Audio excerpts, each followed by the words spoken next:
Om Ganganapate Namaha, Om Gangurabhyo Namaha, Om Aim Saraswatyai Namaha, Om Dandurgayai Namaha, Om Hri Mahalakshmi Namaha, Om Aim Saraswatyai Namaha, Om Gajanam Bhudaganadi Sevitam Kapitjambu Palasara Bhakshitam, Umasadam Shoka Vinashakaranam Namami Vigneshwara Pada Pankajam, Shadananam Kunkumaraktavarnam Mahamadindivya Mayuravahanam, Rudrasya Sunam Sarasainyanatham Guham Sadaham Sharanam Prapadye, Ya Kundandu Tusharahala Dhavalaya Shubhra Vastravrata, Ya Veena Varadanda Mandidakara, Ya Shveta Padmasana, Ya Brahma Chitta Shankara Prapathivi Deva Isada Pujita, Samam Patu Saraswati Bhagavati Nishesha Jadhyapaha.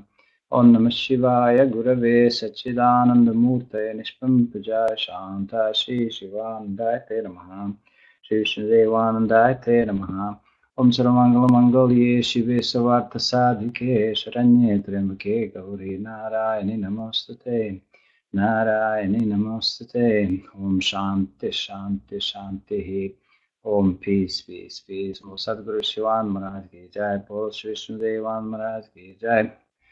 Om Namah Shivaya, good evening.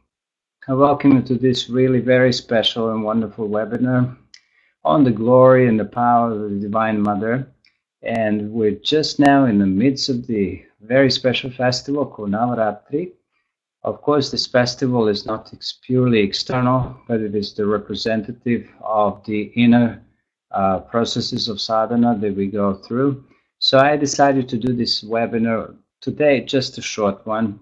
But really my wish is to kind of spend maybe several different webinars to have on all the different devis and the whole process that takes place in our sadhana, and also cosmically, and individually.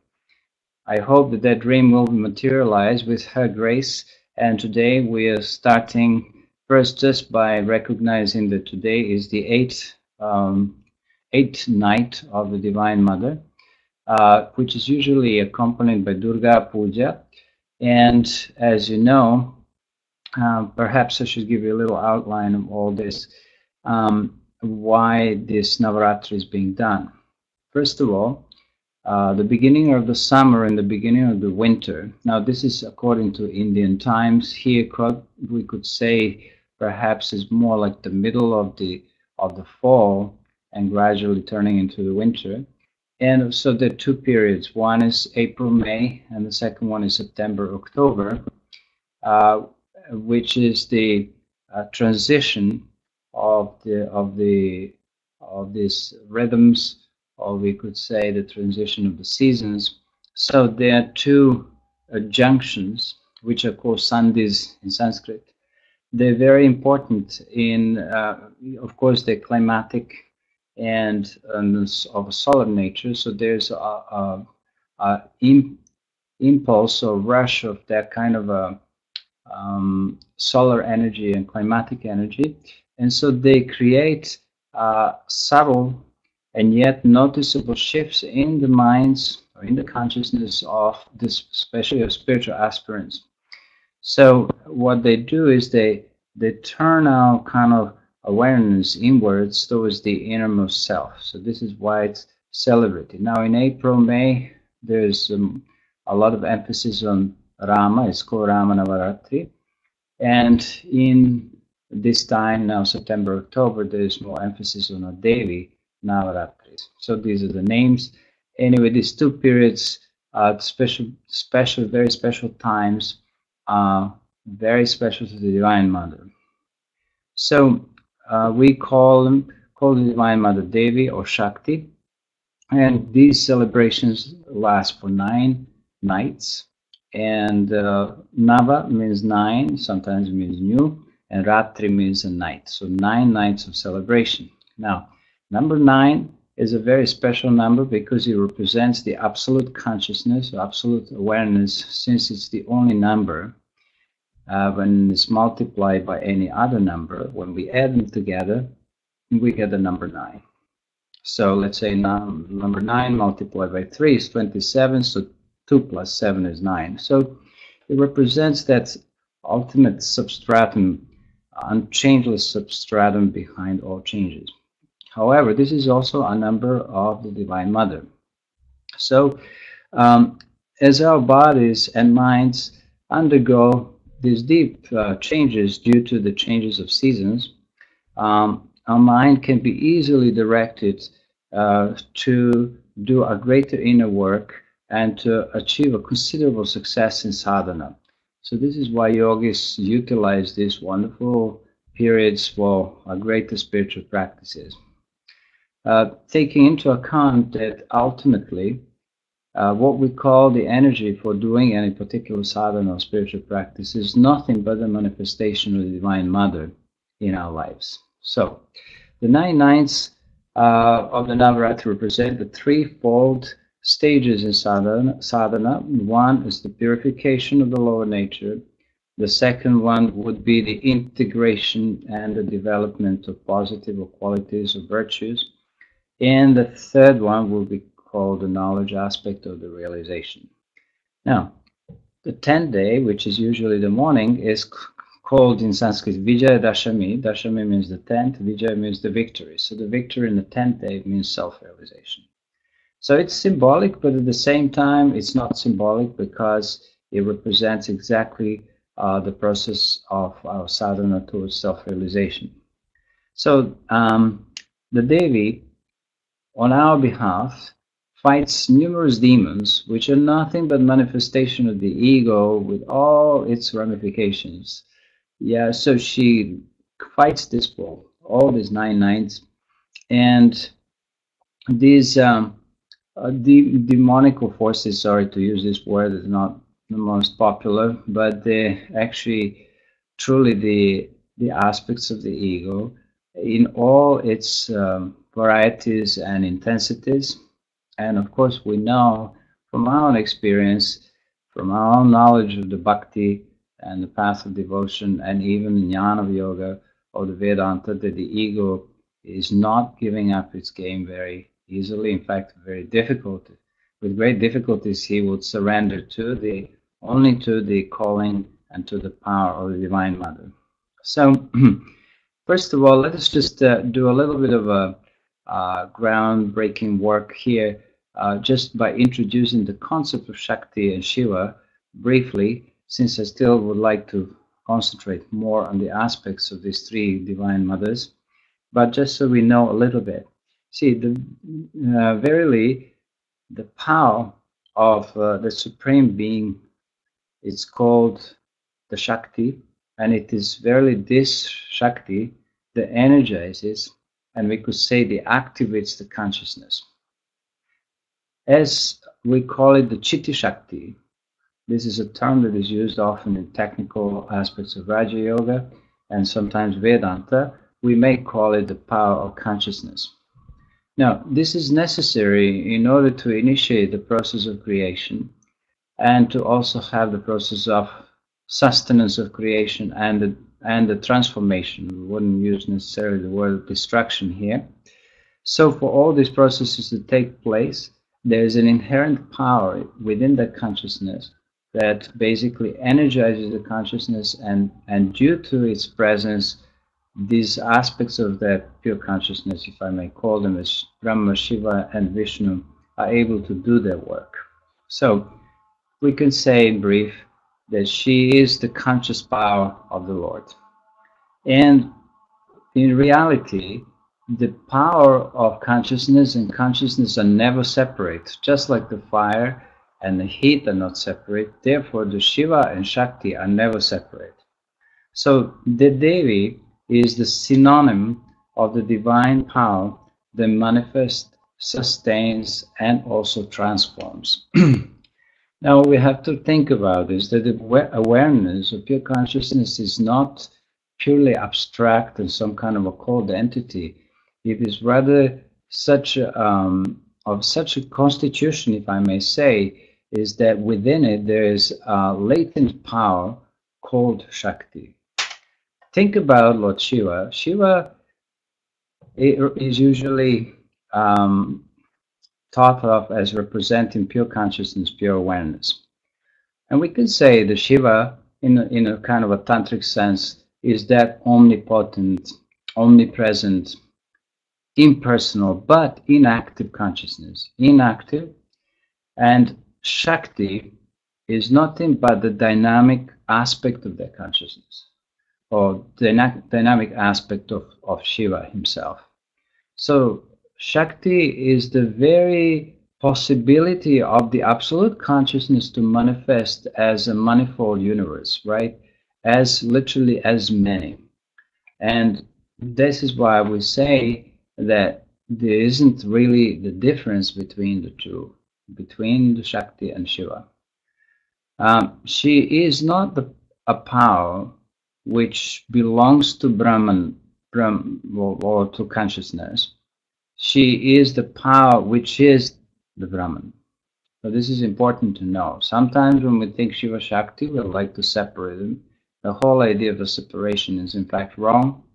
But nevertheless, we think our mind is kind of a wall that separates this absolute reality from ourselves. So in a way, we perceive everything dualistically. So the pure Shakti that is often talked about in Tantra is beyond human comprehension. Its essence is too subtle, and it cannot be worshipped in its essential nature. So then how can we worship Shakti? How can we utilize the Shakti? Obviously, we can only recognize it in her manifestation. So this is important. The manifestation of Shakti takes place in three ways. One is creation, the second is preservation, and the third one is, you can say, transformation, right? So these are the important aspects. And Shakti, basically, in relation to these three processes, goes under three names, either Durga or Kali, Maheshwari. Different names are there, Lakshmi and Saraswati. So let's say Durga, Lakshmi, and Saraswati. You do have a picture right now in front of you of the Divine Mother Durga. So these three functional aspects of the Devi are only functional aspects. They are not different from Devi in its absolute sense also, and they constitute in reality one Devi. So the Durga, Lakshmi, and Saraswati is only for the mind. In reality, there is only one Devi, one inherent or latent power in that consciousness. So what happens is that there is a great significance laid out in the worship of this Divine Mother. And this Divine Mother, this significance manifests in a sense that there's a direct relationship in what goes on within our sadhana, and also in a manifestation of three Devis. Like they manifest externally, but they also manifest internally within us. Okay, so this is what we're going to talk about a little more.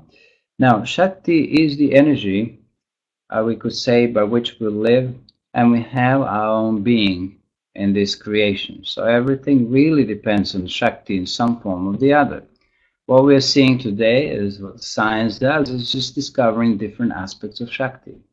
And the science has said a long time ago that everything is Shakti, but surely also the science, especially the modern physics, says that everything is consciousness. But we cannot separate them from one another. And there is, of course, an interchangeability between the consciousness, let's say, energy, and the matter as such. In reality, all being different forms of one and the same thing, which we can say consciousness itself. So, in this world, when a child is, brought about and is born, all needs of a child are provided by the mother.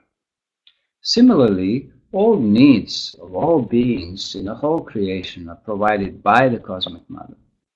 You may call it nature, but often the nature is kind of a limiting term because we only think of the plants and mountains and all that, whereas the nature also means all other aspects, whether it's physical, astral, or causal. So the mother holds the whole creation in its causal aspect in her bosom, but also the astral and the physical aspects of this creation when manifest later also belong to Mother, and they are, we could say, Mother's manifestations. So everything that we ever need, all our needs, our necessities, even desires are supplied by that wonderful Shakti, by that universal energy we can call Shakti now. And we do worship Shakti in millions of different ways. Everything that we really feel inspired by and, you know, impressed by, in fact, is nothing but a manifestation of Shakti. Whether somebody is a good sportist, sportman or woman, whether we see some kind of a manifestation of health and beauty and wealth or money, or we look at some form of magnificence, of knowledge, memory, some fits like this, when we see what we do is we're worshiping the Divine Mother herself in all these forms. These are all her manifestations. Now, Mother also manifests as what we call the Mother, the Kundalini Devi. The Kundalini Devi is the final. The Kundalini Devi first of all represents the sum up of all energies that exist within the creation. That means physical, astral, and causal. Now think about it. It's not just one individual or even one planet, but the whole creation. That is called Kundalini Shakti. And that Kundalini Shakti, when it works its way in our evolution, takes its residence at the first center called Muladhara Chakra, right? And there she remains in a coiled kind of a condition, waiting to be uncoiled at some stage. And so this is the primal force that underlines all existence. Now, that Kundalini Shakti vitalizes, or we could say energizes the whole body through the middle channel in our body, which is called Sushumna Nadi, and it's also through different astral tubes and nerves, we could say. Then we worship Mother in many different forms. For example, that Kundalini Shakti manifests also as nature. We worship or we love the sun, so that the energy in the sun is nothing but, again, the Mother. Let's say we go into a garden and we smell the fragrances of different flowers. That essence, the fragrance of the flowers is the Divine Mother. So obviously she is the nature. She is the beauty of the nature. She is the beauty of the mountains. She is the colors in the rainbow. And she is also beyond that. She is the intelligence in all beings that exist in that nature or within that nature.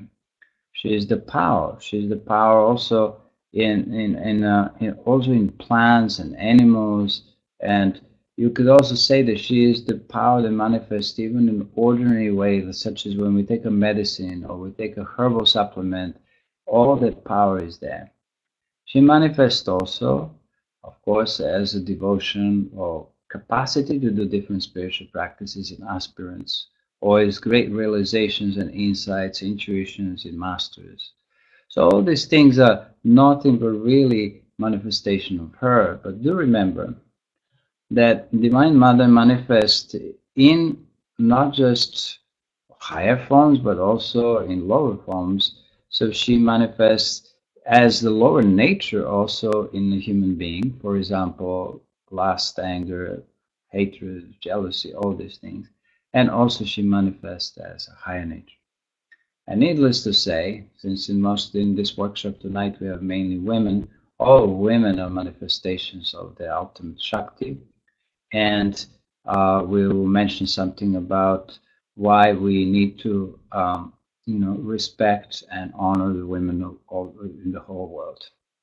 So there's something quite interesting psychologically in relation to the worship of the Mother. I think India was free enough to, in her flexibility, to recognize that the relationship with the mother is the most spontaneous, most natural. This is how it should be. Unfortunately, in modern times, it may have changed, but it is usually with mother that we feel connected, we feel, comfortable. If we have any secrets to open up, we're going to do this with our mother. We're not going to go to our father. This is usually like that because the mother, of course, being our first God, is also generally considered to be a manifestation of kindness, of supreme protection, of love, gentleness, and all that. It is always like that, and it always will be.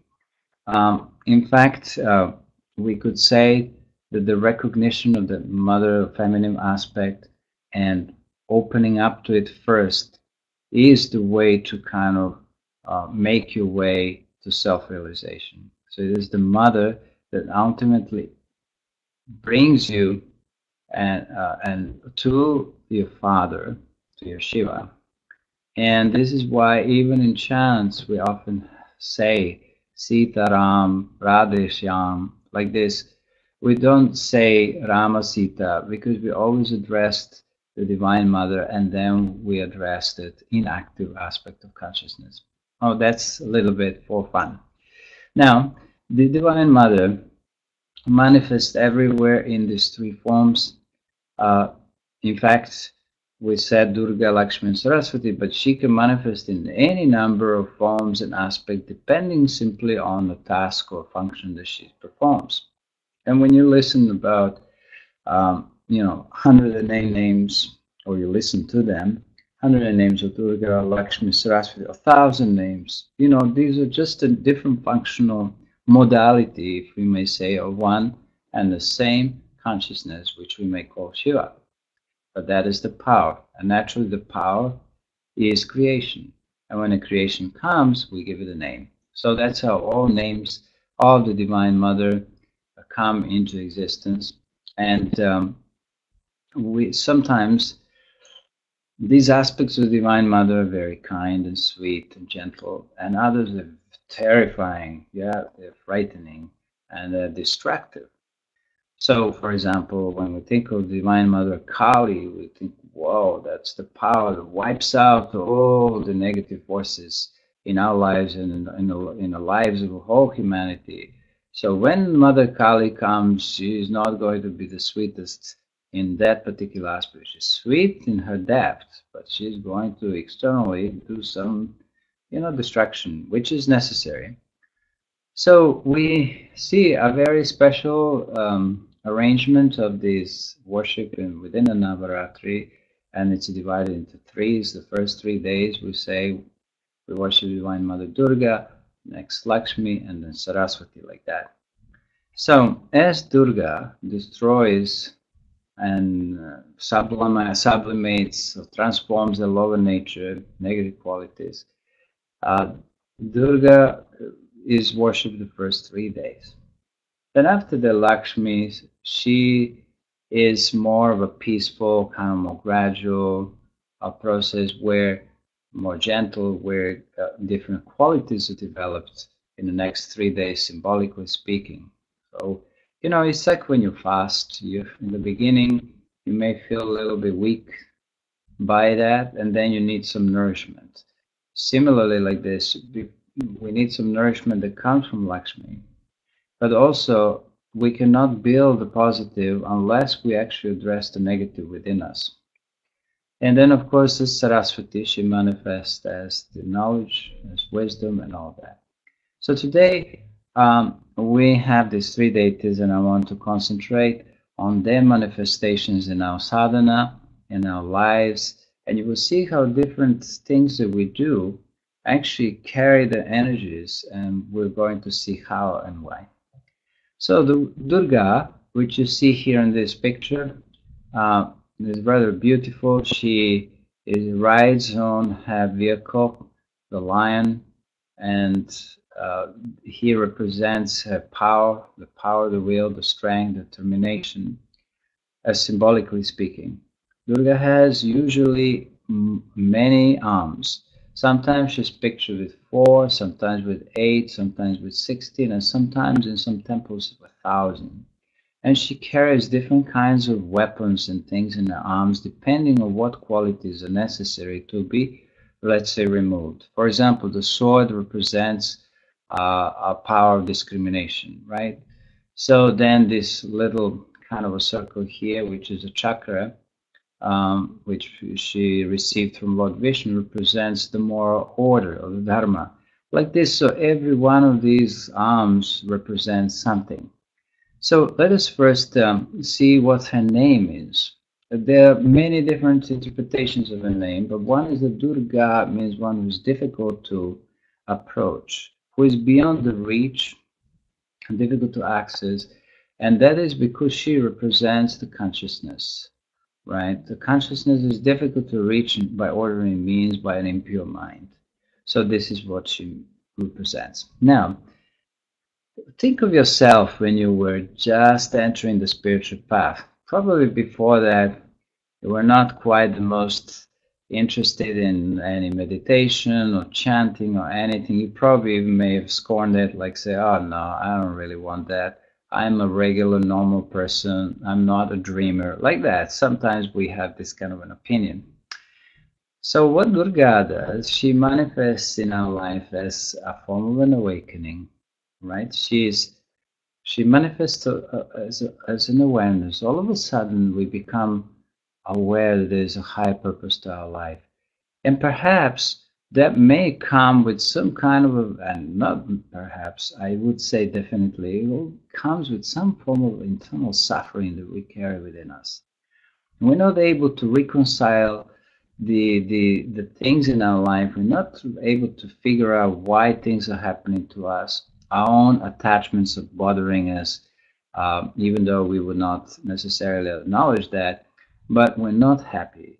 And there may be some tragedy of some kind that came into our life, small or big, that becomes Durga's way of entering into your life in the form of a higher awareness and awakening. And simply, she starts to raise the aspirant from that state of complete spiritual ignorance and from and away from that kind of a slumber, and gradually she awakens his slumbering will, and she opens his third eye of the intuition just a little bit in the beginning and later on fully, so that an aspirant can become aware that there's something higher in life than just the pleasures, moving from one place to another, and things that we ordinarily know.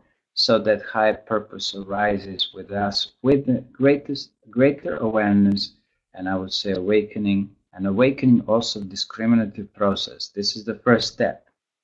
So she kind of uncovers our purpose of life, if I may say, and she helps us disentangle ourselves from the matter. So at this point, we start to inquire into the nature of our existence, of our life, the purpose, and everything. So we see that there is a purpose to life that has to be followed, and that purpose in life is the realization of the self, and that becomes the highest duty. Remember, there is no other duty than that. Other duties, as Swami Shivananda says, are pure slavery in the name of some kind of delusional notions. If there is no a duty to God, a duty for self-realization, then other duties are a different form of slaveries. If there is God in your life, or some form of a self there, or consciousness, then all other duties can have some meaning. But there is no meaning without the central meaning. So think about how the Durga may manifest in your life. You found your first yoga book. Somebody took you to a yoga class or meditation place, or perhaps you found a teacher. And certainly when you find a guru who initiates you into the spiritual path, that is a true Durga manifestation in our life. That's her action. Durga in reality represents both the disciple as well as the master or teacher. So naturally, at this point, we start to question things, and we realize that it is the mind that stands between us and that supreme reality. So the meaning, the impurities in the mind, and those impurities in the mind are the greatest obstacle. Being the greatest obstacle, it is now Durga's action that is necessary to help us move forward. So what this means is that Durga now takes the form of your sadhana, spiritual practice. Naturally, for different type of aspirants, different type of yogas, there will be different types of sadhanas. But let's say for majority of people, they will include some introspective work, contemplative work. Of course, yoga asanas and all that is definitely there, but also perhaps meditation, keeping of a spiritual diary, doing self-observation. So she manifests as the power, a capacity to do these things. She's not just purely the calling, but she becomes what we call a sadhana shakti. That's how she manifests in your life. So now the mother needs to be invoked, right, to remove these negative qualities and purge the defects in our mind. So then, in order for that to be accomplished, she manifests as the will. So the power of resolution and the power of making the right choices or determinations. So that's a main manifestation, as we may call it, a manifestation of dynamic will of Durga. Now, she consumes all our impurities of the mind through the form of some kind of a heating process that we call in Sanskrit tapas. Tapas obviously means that she manifests as a tapas, the power of tapas, the power of, you could say, of undergoing this process, of letting go of wrong desires, purifying the mind of wrong tendencies and all that. So that's necessary, and the tapas really means like doing something that's difficult to do, not doing something which is easy to do, in order to strengthen the will, right? One of the main things is with tapas is that we're trying to create some purification, but at the same time we're trying to strengthen our will. So she manifests, of course, in that form, and in that period of our sadhana, we need to have pretty intense self-observation, self-awareness.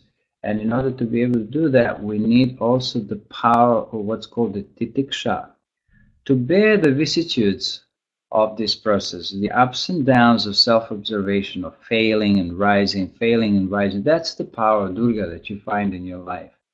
So that then you need to have the power of titiksha, which is nothing but the power of endurance.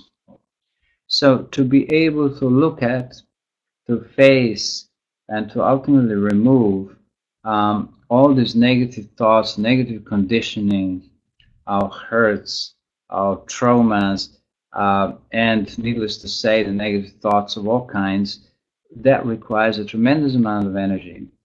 And also, we need to have the energy to be working with our senses. They're pulling us always outwards towards the objects, to be able to do things such as sadhana, like asanas, pranayama, fasting. All that is the Durga's energy manifesting as a pure titiksha shakti. Titiksha means the power, endurance.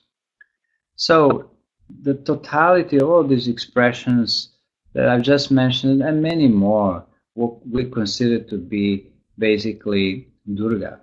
So she is expressed here in different kind of abilities that manifest in a sadhana. And to tell you the truth, this first stage in sadhana is rather very painful, difficult, because there's a lot of the breaking up of tamas, of inertia in us, that requires the pure energy of Durga, her compassion and her strength also. So she is that transformative power, remember, and she's actually ultimately the power that dissolves this world of multiplicity and plurality into one great calm of unity that we may call consciousness, or we can call it, also Durga Shakti. Now, there's another name for Durga that sometimes you may have heard of. It's called Maheshwari. So Durga manifests as Maheshwari, which can be defined as the embodiment of profound wisdom and also calm consciousness. Now, Maheshwari, of course, she is still a great Ishwari, great goddess, a sovereign ruler over what? All thought processes. Therefore, on one side, she is the calm, witnessing consciousness, and on another hand, she is that inexhaustible compassion which is necessary when you're observing your mind and when you're, of course, dealing with other beings too. So, Maheshwari, as the manifestation of Durga, and she is full of wisdom, calmness, and majesty, and therefore we call it a silent witness. Another aspect of Durga, just to finish here, is one that she preserves the moral order or dharma or righteousness in creation. And as I said before, many arms represent many powers, and she also has 3 eyes. Sometimes she's called Triambaka, and Triambaka meaning can have different meanings, but one is that the left eye, which symbolizes desire, represents the moon.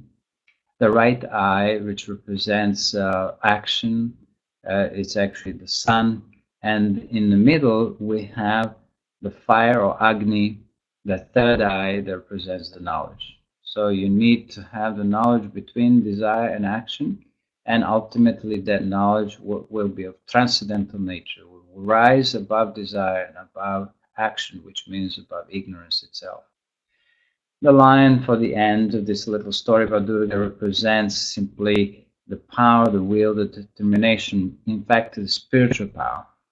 So now we move to Lakshmi, but just to say that the mantra of Durga, Om Dan Durgaya Namaha, Om Shri Durgaya Namaha, is very effective also in removing negative dreams, diseases, karmic obstacles. Basically, she is the purifier, so you can take it on that level. And another important thing about Durga is that she manifests also in social life, in our life in relation to other people. So if you want to dynamically and actively worship Durga, we have to do one important thing, and that's to the selfless service to humanity. Go down to the needy, go down to the people who are abandoned, who are betrayed, who are left alone, who are crying, who are old. That's what Durga does. She goes to her children, she lifts them up, and so that's the first thing. So her message is that of selfless service externally. Internally, her message is that of purity. Now we come to Lakshmi. Lakshmi comes from a root Lakshmi, which means goal. Now, of course, the goal here would be the self. And she represents that second part of our sadhana, where things become a little calmer and we're able to now build like a good architect, just a good builder, sorry, a good qualities within us. So she represents the stage in which after the initial impurities were removed, now we can grow into the manifold virtues. So that's the beauty of this process. Not much to really say, but just to say that this is probably the very comfortable path of sadhana where you can work on getting more compassionate, be more forgiving. All sattvic qualities start to pour in because the hold of the negative of the tamas that was behind it is now loosened, and we can build the beauty within us. So she represents many things. One, obviously, harmony. She is the nourisher, sustainer, and she basically preserves seekers' spiritual ascent. His sadhana is yoga. And why is it necessary to build positive qualities? Is because you can always be pulled back into the negative. This is important. So you can't kind of relax. You have to keep doing this. So she, as her message, of course, if the message of Durga is purity, her message is plenty. So Lakshmi stands for abundance in all forms. There should be abundance of food, there should be abundance of beauty, generosity, kindness in the world, and that's what Lakshmi is. Now, even for ashrams and spiritual places like this, they need to have Lakshmi present in their lives. They have to have some food, they have to have a clothing, they have to have, the means of living. Even though people choose to live that kind of a life, they still need some plentifulness. So the Lakshmi manifests in beautiful ways. One, she manifests in food. She represents really the vital force of creation. So she obviously means all the good things that got to make up good health, good stamina. So she is also the nature. And this is where now, in times of climatic changes, what we're doing, we are destroying our Divine Mother because she is the mother, she is the nature. The wind is a form, the ocean is a form, everything is a form. So to protect the nature is to protect the Lakshmi, which means is to protect the vital force in oneself or in the society, which means is to protect life. So she represents many other things. One is auspiciousness as a quality, happiness, healing process, because she preserves life. So she represents totally all medical systems in a sense. She does represent also wealth and peace. So think about nature, right? The rivers, the oceans, the lakes, the mountains, everything that is abundant in different things, that is Lakshmi. In terms of society, she's present in temples, in schools, playgrounds, where there's an abundance of things given to children, to people. She is also gardens and forests, and all these things. Those are the visible forms of Lakshmi externally. How about family internally within us? This is, of course, all you can find some correlation with some internal thoughts and stages of your mind with this Lakshmi. So when I say, for example, that she represents the light, then think of the light within you. If she represents the nature, you think about your own relationship with nature. And let's say if you're taking care of your health, meaning your food and your exercise, then you're worshiping Lakshmi in a healthy way, not in an obsessive kind of a way. Now, Lakshmi represents the home, the family. She represents the real, like the womanhood. And it is said if a woman is mistreated, the woman is, for whatever reason, not properly treated, then we draw the Alakshmi. So Alakshmi means here prosperity, Alakshmi means poverty. So it is said in a family where the mother is being mistreated, or a daughter or something like this, there will be a famine, there will be diseases, there will be all kinds of problems, there will be a loss of life. So from that point of view, India seems to have already emphasized the worship of the mother or of woman as a form of mother. So in terms of the qualities of Lakshmi, which is necessary also for everyone, man, woman, it doesn't matter, this sort of the gracefulness, harmony, kindness, sweetness of manner, that's what you find in Lakshmi. Obviously cleanliness, and then also like a tendency in families, for example, to do, let's say you worship God, you treat guests nicely, so that's all form of Lakshmi. To be charitable, hospitable, and in terms of some other virtues, we can think of compassion, truthfulness, humility, alertness. She also represents memory, and she represents the bliss.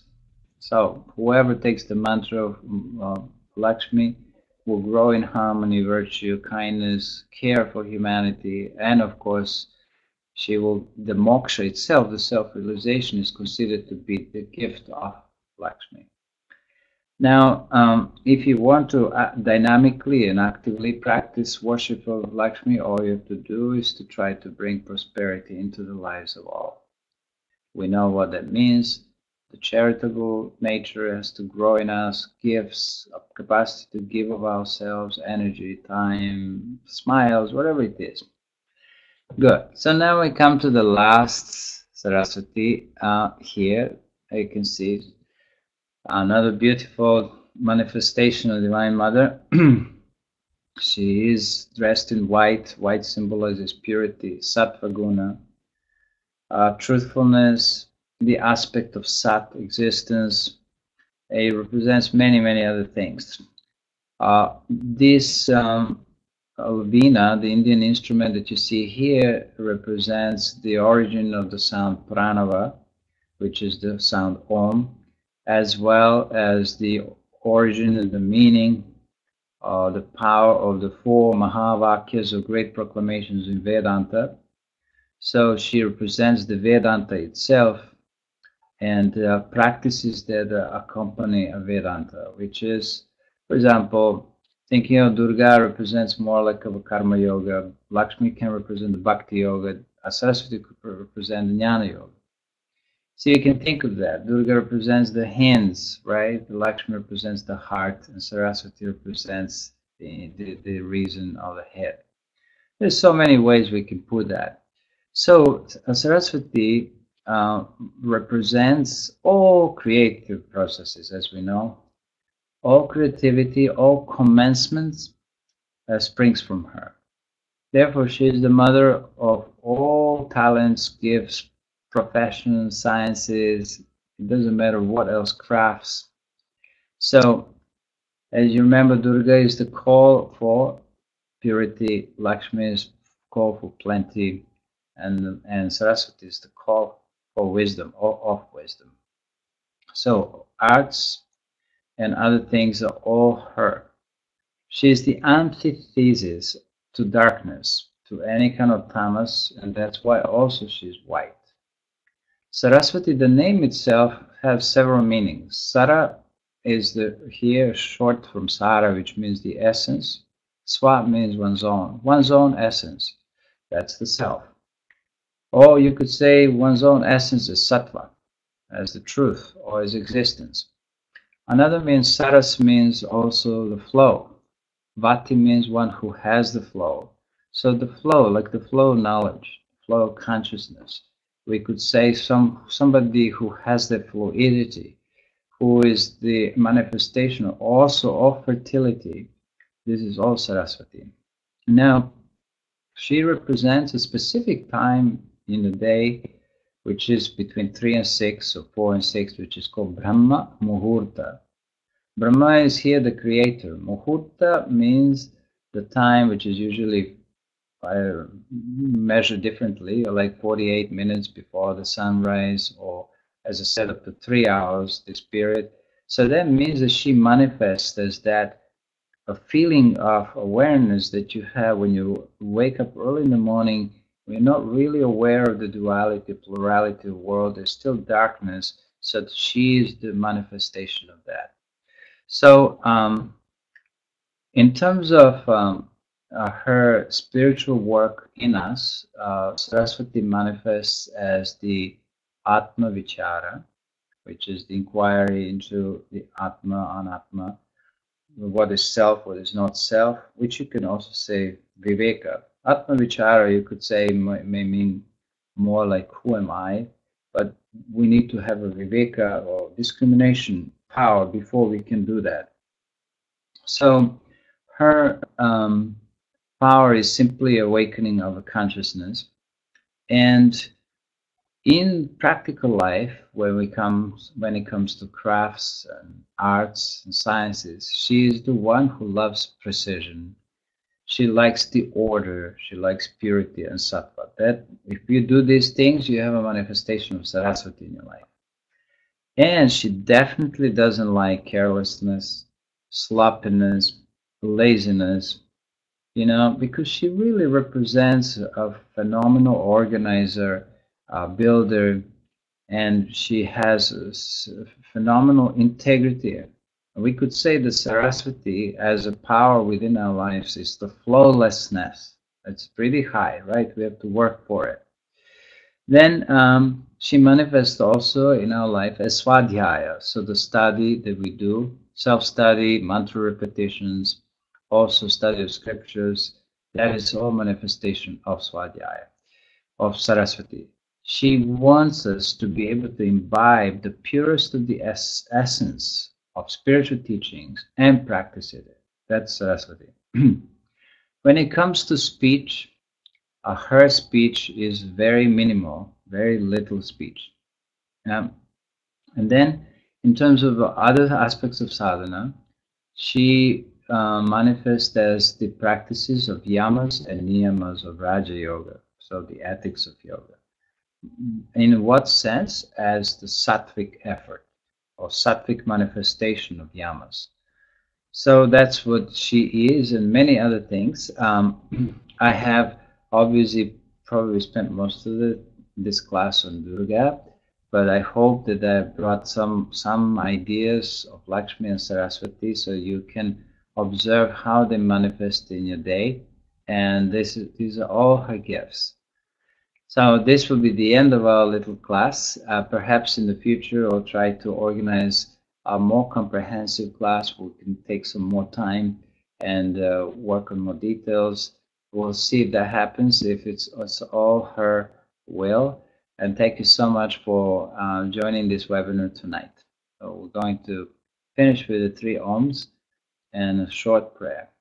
Om Om Om Purnamada Purnamidam Purnat Purnamudachyate Purnasya Purnamadaya Purnameva Vashishyate Om Shanti Shanti Shanti Om Peace Peace Peace Bo Sadguru Shivan Maharaj Ki Jai Bo Shri Vishnu Devan Maharaj Ki Jai Hari Om Tat Sat